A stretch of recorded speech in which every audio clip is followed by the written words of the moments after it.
warahmatullahi wabarakatuh. Kaifa halukum? Nah, anak-anak, apabila Pak Ikhwan bertanya kepada anak-anak kaifa halukum, dijawab dengan alhamdulillah bikhair.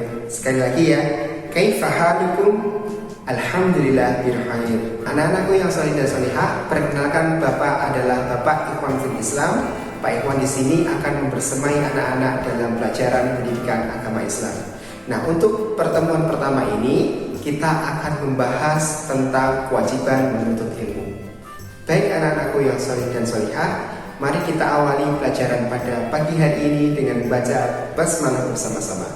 Bismillahirrahmanirrahim. Selanjutnya anak-anak silahkan simak baik-baik materi video berikut ini. Baik anak-anakku yang solih dan solihah, pada pertemuan perdana ini kita akan belajar bab 1, yaitu kewajiban menuntut ilmu.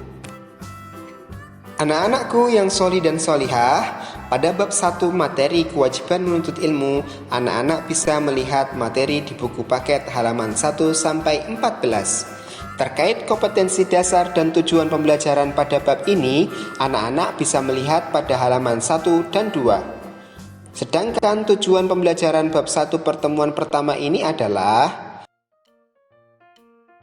1. Anak-anak diharapkan dapat memahami hukum menuntut ilmu. Pengertian ilmu atau pengertian menuntut ilmu. Keutamaan-keutamaan menuntut ilmu, adab menuntut ilmu, serta manfaat menuntut ilmu. Yang kedua adalah anak-anak mampu menjelaskan hukum menuntut ilmu, pengertian ilmu atau menuntut ilmu, keutamaan-keutamaan menuntut ilmu, adab menuntut ilmu, serta manfaat menuntut ilmu. Sedangkan yang terakhir adalah anak-anak mampu memahami dan menjelaskan dalil atau dasar dari Al-Quran atau hadis yang berkaitan dengan materi tersebut. Demikian ya anak-anak perkenalan singkat terkait bab 1 pertemuan pertama ini. Selanjutnya silahkan disimak baik-baik ya. Selamat belajar. Baik anak-anak, untuk mengawali pembelajaran hari ini kita baca bersama surah pilihan. Surah pilihan pada pertemuan pertama ini adalah surah Al-Mujadalah ayat 11 dan surah Ar-Rahman ayat 33. Disimak baik-baik ya. يا أيها الذين آمنوا إذا قيل لكم تفسحوا في المجالس فافسحوا يفسح الله لكم وإذا قيل انشزوا فانشزوا يرفع الله الذين آمنوا منكم والذين أوتوا العلم درجات والله بما تعملون خبير يا معشر الجن والإنس إن استطعتم أن تنفذوا من أقطار السماوات والأرض فانفذوا لا تنفذون إلا بسلطان.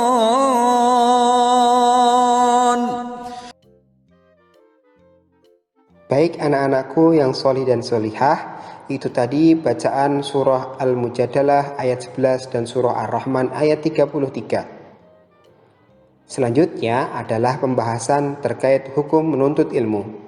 Secara umum, hukum menuntut ilmu ialah wajib bagi setiap muslim. Seperti halnya dalam hadis riwayat Ibnu Majah yang berbunyi, "Thalabul ilmi faridatun ala kulli muslimin", yang artinya menuntut ilmu diwajibkan bagi setiap muslim. Hadis riwayat Ibnu Majah. Anak-anak yang solih dan solihah, belajar tidak hanya saat pelaksanaan kegiatan belajar mengajar sekolah, akan tetapi belajar dapat dilakukan di mana saja.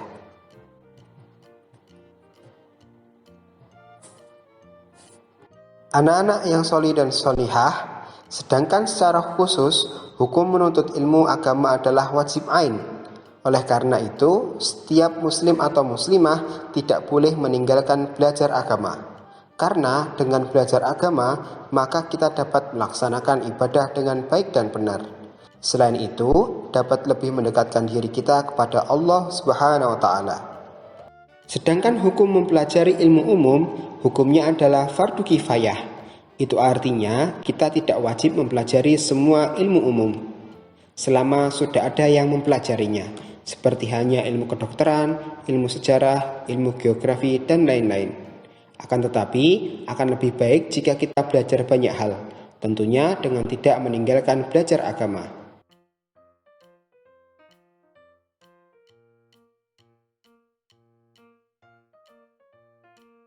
Anak-anak yang sholih dan sholihah, dikarenakan ada hukum fardu kifayah itu, maka kita dapat melihat berbagai profesi di dalam kehidupan kita.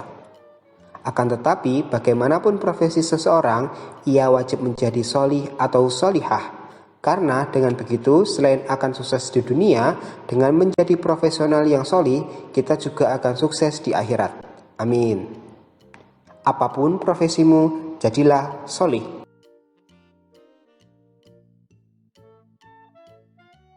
وما كان المؤمنون لينفروا كافة فلولا نفر من كل فرقة منهم طائفة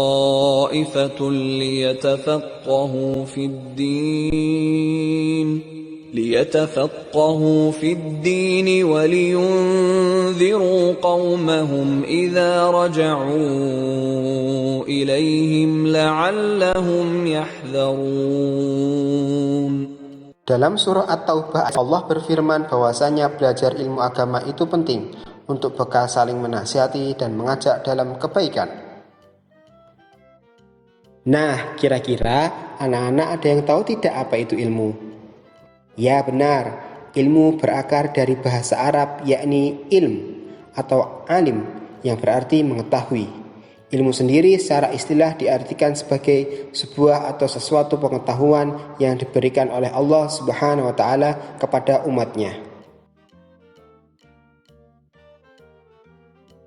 Selanjutnya, materi yang akan kita bahas adalah keutamaan dari menuntut ilmu. Keutamaan menuntut ilmu yang pertama adalah mendapat pahala jihad. Seperti halnya ketika anak-anak pergi ke sekolah dengan niat untuk belajar, maka kegiatan belajar anak-anak di sekolah dihitung sebagai jihad fi sabilillah atau bersungguh-sungguh di jalan Allah. Seperti halnya dalam hadis riwayat Tirmizi, man kharaja fit talabul ilmi fahuwa fi sabilillahi hatta yarji', yang artinya barang siapa yang keluar untuk mencari ilmu, maka ia berada di jalan Allah hingga ia pulang. Hadis riwayat Tirmizi.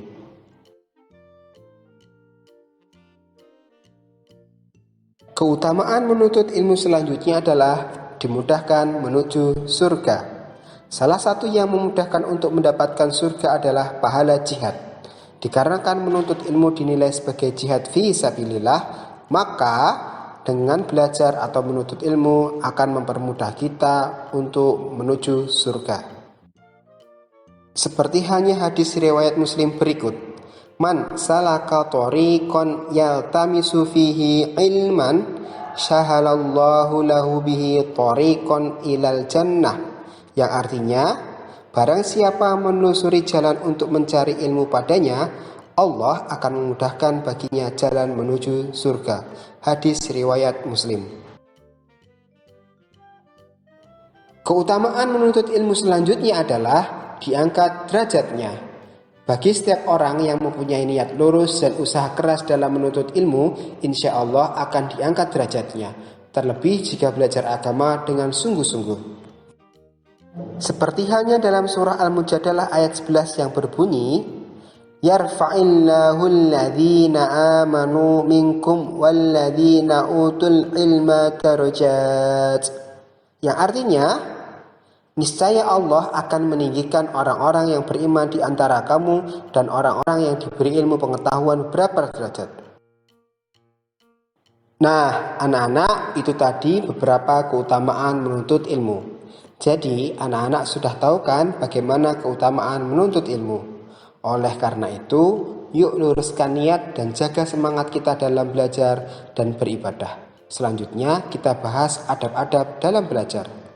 Nah, anak-anak yang solih dan solihah, meskipun terdapat beberapa keutamaan dalam belajar, ada hal yang tidak boleh kita abaikan dalam proses menuntut ilmu.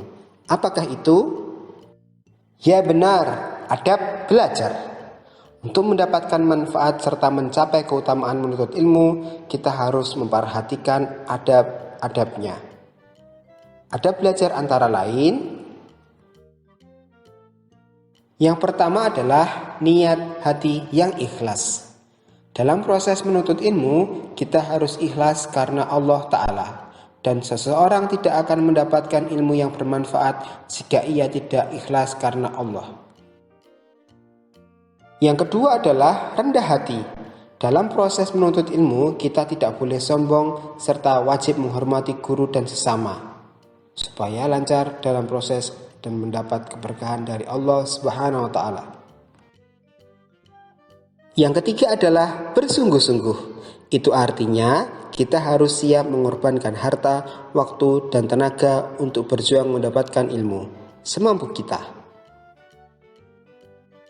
Yang keempat atau yang terakhir adalah tuntas.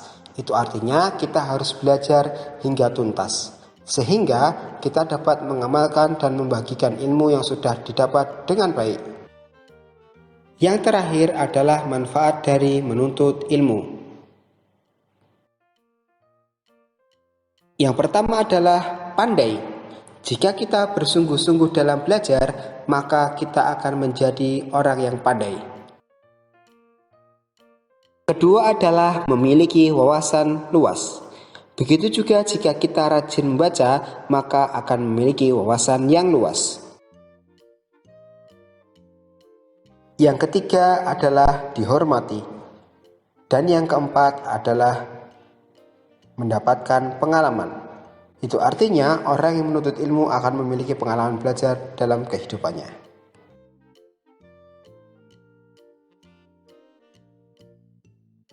Nah, sebelum ditutup, Pak Ikhwan ada tugas untuk anak-anak. Silahkan anak-anak kerjakan kuis yang sudah Pak Ikhwan bikin di course website e-learning Sekolah Teladan Yogyakarta. Ya, selamat mengerjakan, selamat belajar. Anak-anakku yang soleh dan solihah, itu tadi video materi tentang kewajiban menuntut ilmu. Selanjutnya jangan lupa kerjakan tugas dari Pak Ikhwan, dan jangan lupa tetap jaga kesehatan, jaga kebersihan, dan tetap semangat dalam belajar dan beribadah. Mari kita akhiri pelajaran pada pagi hari ini dengan membaca hamdalah bersama-sama. Alhamdulillahirabbil alamin. Baik, Pak Ikhwan pamit. Wassalamualaikum warahmatullahi wabarakatuh.